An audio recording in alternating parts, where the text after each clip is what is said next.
course, Michael Dan's had more experience, had the 4 fights. Khoder, this is his second professional outing. Looks like he's also been cut on the head. That's Khoder Assi.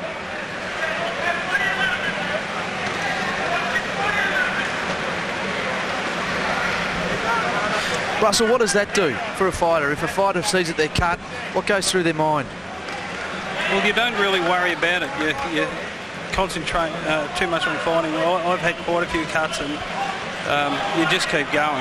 You just pray that the referee isn't going to stop it.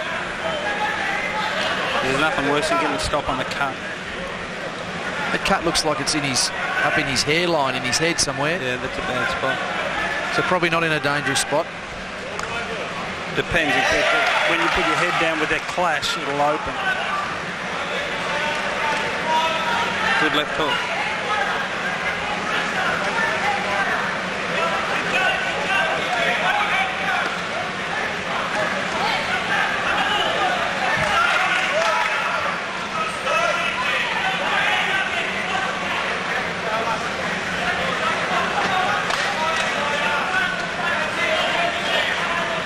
Both boys actually look like they've had more experience than their records suggest. Assi's second pro outing, and as I said, suggested before, Dan Rubio has had 4 pro fights, but they both look fairly accomplished. Well, Dan Rubio's definitely up the pace this round.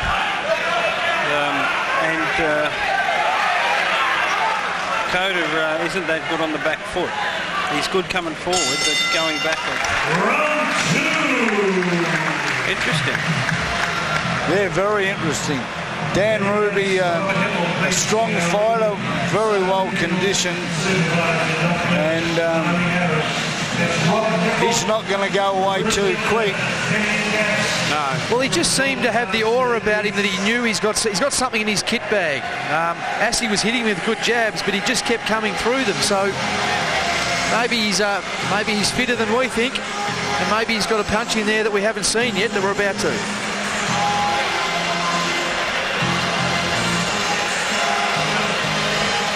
The other thing too, I guess, talking about cuts, Russell, is that he's young. You know, he's fresh into the pro scene. Maybe it does affect him. Maybe, I'm not suggesting, it might be the first time he's been cut. I don't know. But while you're fighting, it doesn't worry you. Well, you do hope that it doesn't get worse, but it's up to the trainers to try and close it. And stop the blood in the face. There's too much blood, and that's when the referee will stop it, just to have a look at it, and you don't want it looked at. I don't think the heat's affecting Dan Ruby as much as it is Assi. He does seem to have slowed down in that round, didn't he? Yeah. And if you notice, Frank, with Assi, when he throws his jab, he's pulling his right hand away from his face a little bit now. He didn't at the start. At the start, he kept it there. All right. Well picked up.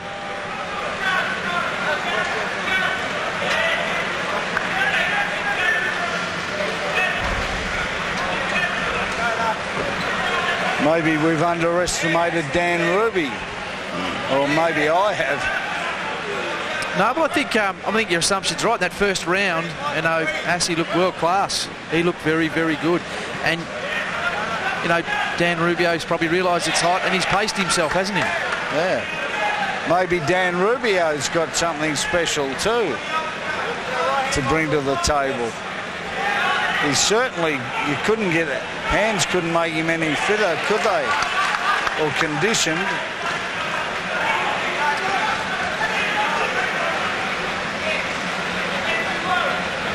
Now he's turned southpaw. He did that before as well. That, as a fighter, I had a few do that, and it did confuse me. It's a good little ploy. But you've got to be good at it, because you'll get belted. Well, is it a ploy more of desperation or more of trying to win the fight? I don't think it's a ploy as trying to win the fight. I think it's just so your opponent thinks, what's going on? Keeping him off balance, keeping him guessing. You've got to, because you, with the southpaw, you throw the right hand first, and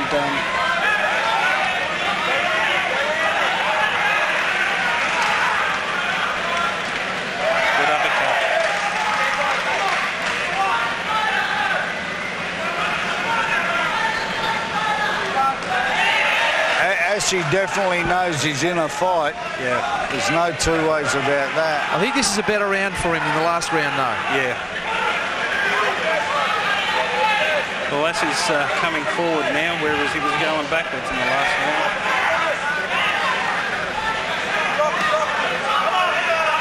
Bit of that sting. Sting's gone out of Michael Dan Rubio's punches.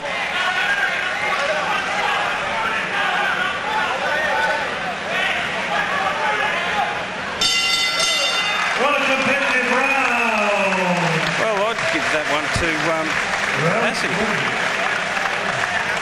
He started to take control again.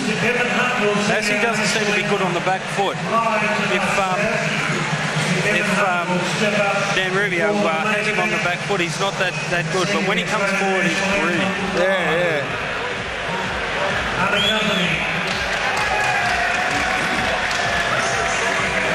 When Dan Rubio's taking the fight to Assi, he looks a lot better. When Assi takes a fight to him, he looks a little bit more average. Whatever the result, it's a good fight, and they've been good fights all night. Yeah, it's been a good card.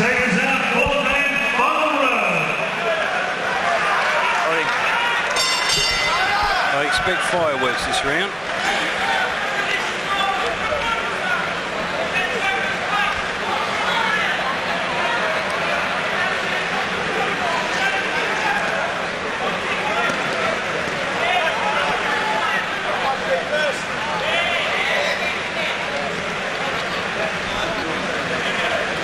I don't think this will be the last time these two fight either. Assi on the back foot again. Yeah, you're right. He just sits back, doesn't he? He does.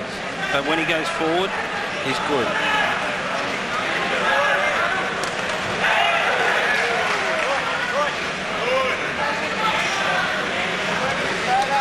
The boys have worked on that cut. Doesn't seem to have bled since the second round. So that's not a worry, definitely.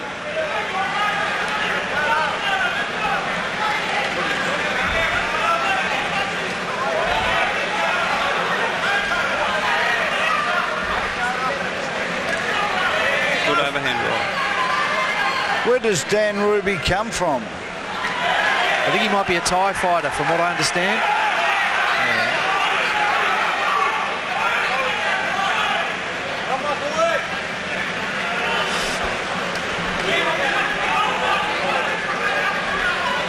The thing about Khoder Assi is that, it's been a toing and froing fight. He is very fit. He does throw very straight punches. I think to your point, Russell, coming forward, he's a lot better than going back. Absolutely. He's a good fighter. Yeah. He's a great fighter. I think the heat's taken it out of him. As I said earlier, I think Dan Ruby adjusted to the heat a little bit better than Assi. Oh, good left foot.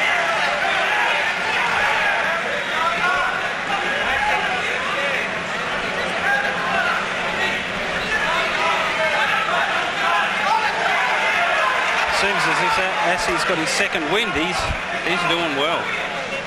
Good straight punches too.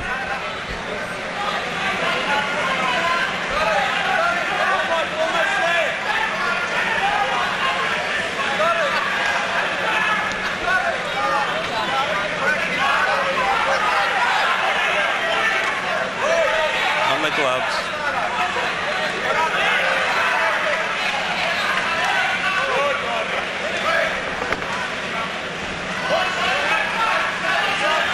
Once again, the boys have given their all, as we've seen all night. Good overhand roll.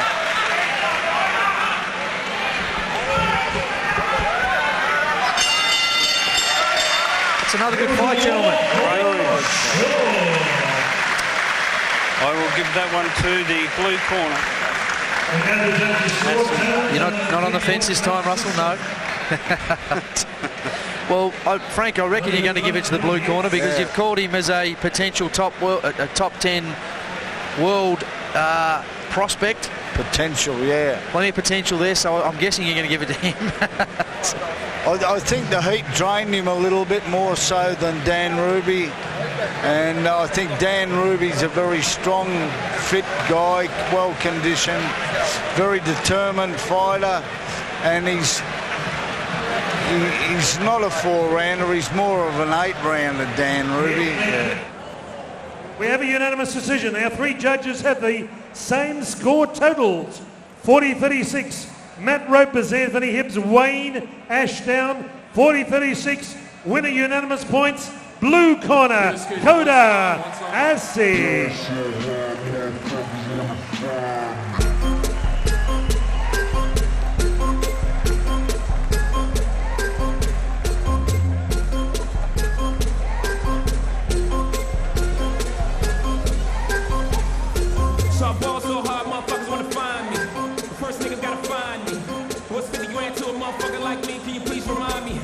How about 3 cheers for Khoder? Hip hip! Hip hip!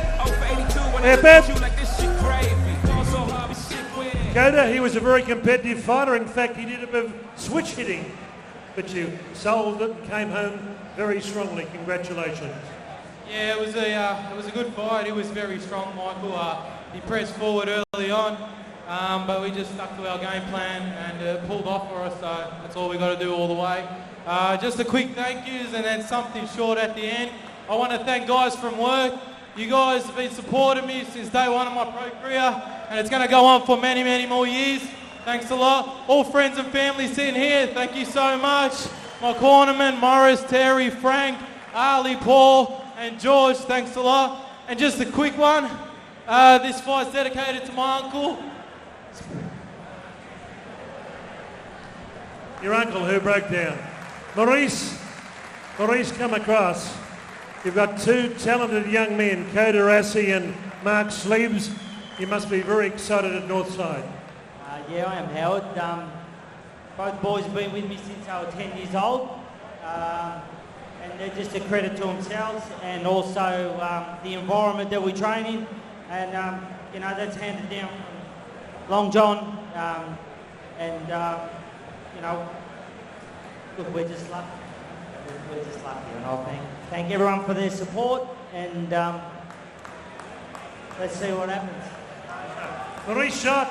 He's got a star-studded stable following in the footsteps of Darabin's Citizen of the Year, John McCubbin.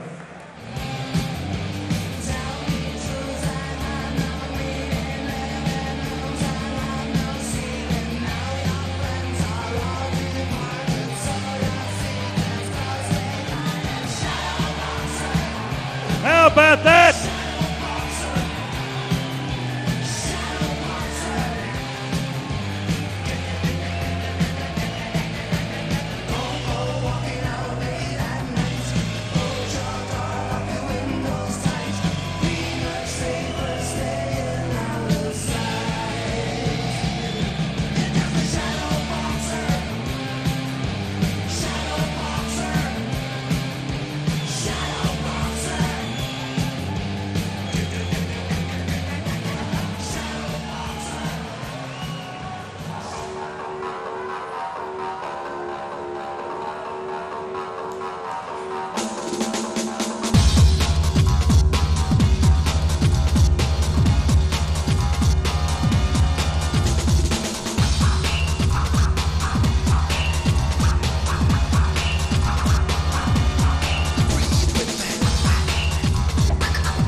Welcome back to Centre Ring Friday Night Fights. Murray Thompson, the semi-main event. Your commentators, David Griffin, Frank Rebus and Russell Wolf. Members of the Professional Boxing Combat Sports Board at ringside, Dr. John Doherty, Michael Ashton. Naomi, there's two Naomis in the house, Hurst and Harris. Here we go, 6 rounds of light heavyweight action from the Australian Boxing Federation. Mick Croucher, Tom Davis at ringside. Your referee for this bout, Mr. Tony Moretta. Judges Matt Ropers, Anthony Hibbs and Wayne Ashdown. Would you welcome in the red corner from Ringwood, Victoria. In boxing, Victorian amateur boxing, 10 fights, 8 wins, 5 wins by knockout. He's turned his back on Aussie rules to be a professional boxer, following in the footsteps of his dad, former champion Rick Breese. From Shadow Box, Eltham, with Rick Breese, Dan Breese and Ms. Melissa Pavlovich in the corner at 78.60. Would you welcome Rockin' Ryan Breese? And across the ring in the blue corner, part of a great fighting family, including Barry and Holly Gathercole from Childers. 2 amateur fights, 2 big wins at 77.40 kilograms. From Cranbourne, part of Nick Lightning Lund's big stable of stars. Would you welcome Jake Gathercole? Here's Tony Moretta to give referees instructions. 6 rounds of light heavyweight boxing.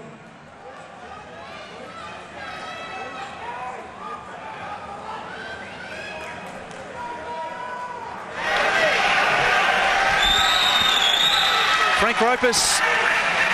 Here we are, light heavyweight bout, 6 by 2 minute rounds. Ryan Breese and Jake Gathercole both making their pro debuts.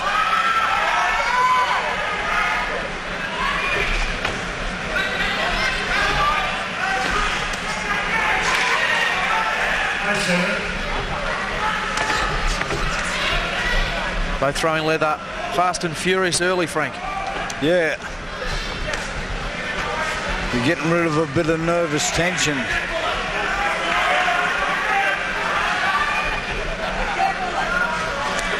From what I understand, Jake Gathercole is a kickboxing champion. Comes out of the Nick Lund stable from Lilydale.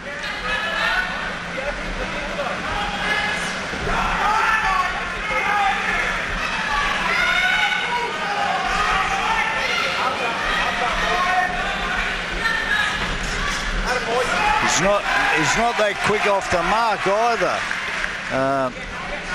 Jake.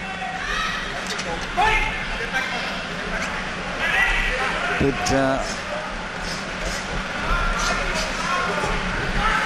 it must be difficult going from kickboxing to orthodox. It must be difficult. Well, Ryan's pretty fast, and yeah. You can see by his stance, Jake's a bit slow on the uptake. He needs to sharpen up a little bit. He's a bit slow. Maybe does that come from kickboxing? I don't know. But his hand speed's not that good. Maybe he's done too many weights or whatever. Whereas Ryan's very fast. Ryan comes in the southpaw stance. He punches very straight too, doesn't he? Yeah, yeah. He's not taking a long way to the target. Very fast and relaxed.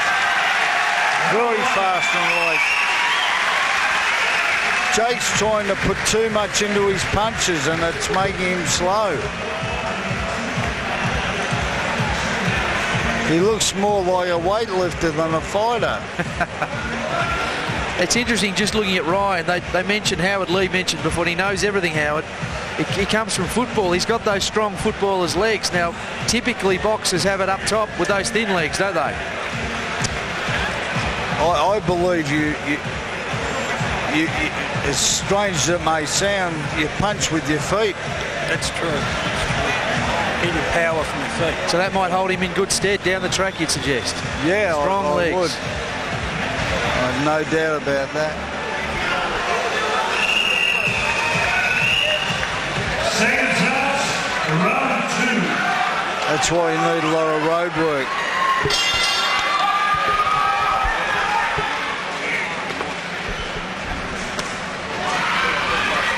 A little birdie tells me, Frank, you used to do a lot of road work, a lot of running around race courses, Caulfield. Did a lot of that. Did a lot, many miles. Put many miles in my lease. I think Jake's just a little bit cumbersome. Just a fraction slow for Ryan. I think Ryan's going to beat him to the punch all night.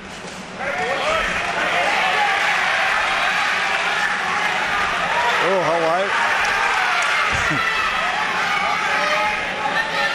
Ryan perhaps just a bit overconfident, just dropping the hands. He walked into a right hand.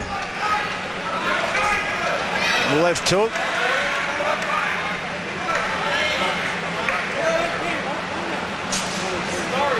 He's quick, I'll give him that though. Is Ryan Breese. He's got good hand speed.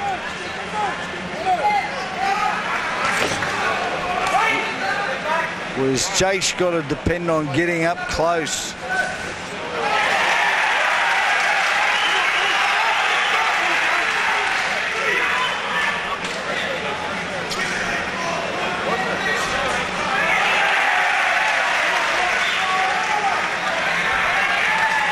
Russell, Ryan Breese has that typical 1-2 punch, doesn't he? Yeah, a lot of southpaws do. But Jake should be leading with the right hand. It's the way to go with southpaws. Jake's a little bit slow. He hasn't got much in the way of hand speed. I think he's cut boys too. He's got to cut high on the head. There's a saying, Frank, in boxing, to be a good boxer, you've got to be a good actor. And tonight, I've seen two fighters bend over and show that they were tired. Well, their opponent now knows that they're tired. You shouldn't show them anything. Show them tiredness, hurt, anything.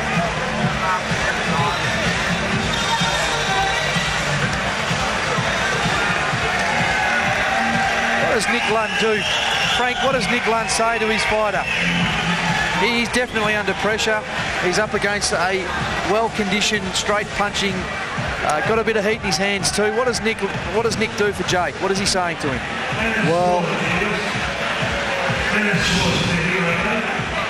Well, you don't tell your fighter to fight to survive. You've got to give him instructions that are going to keep him in the fight.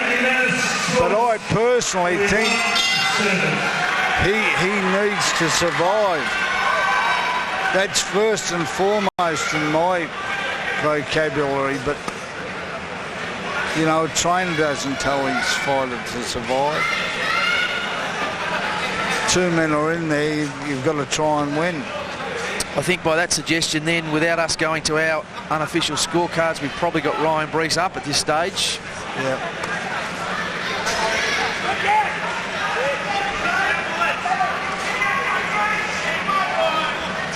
I'd get Jake to get up as quick as he can with his hands up high. Yeah, for sure.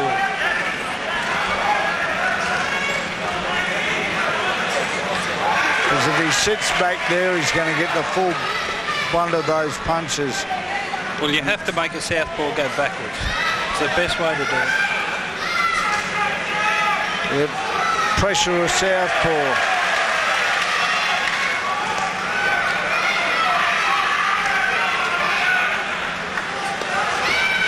Ryan Breese just gets in and gets out, doesn't he? Gets in and gets out.